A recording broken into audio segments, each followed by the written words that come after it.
শুক্রবার দুপুর রাজধানীর মানিক মিয়া অ্যাভিনিউ যেন ভাসছে জনস্রোতে। মিছিল আর স্লোগানে উৎসব মুখর হয়ে ওঠে সংসদ ভবন এলাকা ও তার চারপাশ।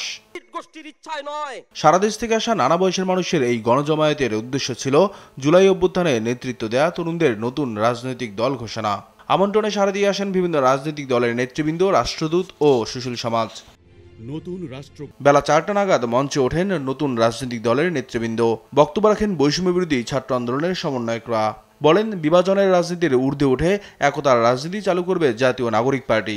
আমরা আপনাদেরকে কমিটমেন্ট দিতে চাই, এই বিভাজনের রাজনীতির ঊর্ধ্বে উঠে আমরা একতার রাজনীতি বাংলাদেশে চালু করব।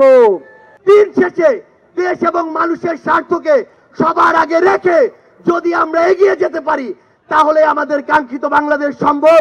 এরপরে আসে সেই মাহেন্দ্র খন। জুলাই অভ্যুত্থানে শহীদ ইসমাইল হোসেন রাব্বির বোন মিম আক্তার ঘোষণা দেন জাতীয় নাগরিক পার্টির আহ্বায়ক ও সদস্য সচিবের নাম। ছাত্র জনতার নেতৃত্বে যে নতুন রাজনৈতিক দলটি বাংলাদেশে আত্মপ্রকাশ করতে যাচ্ছে তার নাম জাতীয় নাগরিক পার্টি। এরপরই সদস্য সচিব আক্তার হোসেন ঘোষণা দেন আহ্বায়ক কমিটির বাকি সদস্যদের। জাতীয় নাগরিক পার্টির আংশিক কমিটি ঘোষণা করা হলো। আমরা প্রেস রিলিজের মধ্য দিয়ে আজকের আহ্বায়ক কমিটি আমরা পূর্ণাঙ্গভাবে প্রকাশ করব। দলের আহ্বায়ক হিসেবে দায়িত্ববান এক দফার ঘোষক ক্ষমতার মসনদ ছেড়ে দিয়ে জনগণের কাতারে আসা নাহিদ ইসলাম।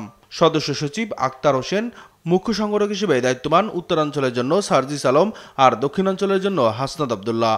মুখ্য সমন্বয়ক নাসিরউদ্দিন পাটোয়ারি, সিনিয়র যুগ্ম আহ্বায়ক সামান্তা শারমিন ও আরিফুল আদিব।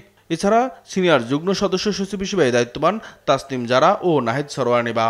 আর সিনিয়র মুখ্য সমন্বয়ক আব্দুল হান্নান মাসুদের নামসহ আংশিক কমিটির সদস্যদের নামও ঘোষণা করেন। এরপরই ডাক আসে মঞ্চে বক্তব্য দেওয়ার জন্য গণতন্ত্রের ইমাম নাহিদ ইসলামের। বলেন, বাংলাদেশে আর পাকিস্তান ভারতপন্থী রাজনীতি চলবে না। ন্যায্যতা ও সমতা ভিত্তিক সমাজ প্রতিষ্ঠায় আমাদের সংকল্প আবারও পুনর্ব্যক্ত করতে চাই। আমরা দৃঢ়ভাবে বিশ্বাস করি জুলাই 2024 গণ অভ্যুত্থান কেবল একটি ফ্যাসিবাদী শাসনের বিরুদ্ধেই বিজয় নয়, এটি আমাদের ভবিষ্যৎ নির্মাণেরও শপথ। চলুন আমরা একসঙ্গে হাতে হাত রেখে এমন একটি বাংলাদেশ গড়ে তুলি যেখানে প্রতিটি নাগরিকের কণ্ঠস্বর প্রতিনিধিত্ব হবে, যেখানে ন্যায় প্রতিষ্ঠা মানুষের অধিকারের সংগ্রামী হবে রাজনীতির অন্যতম লক্ষ্য।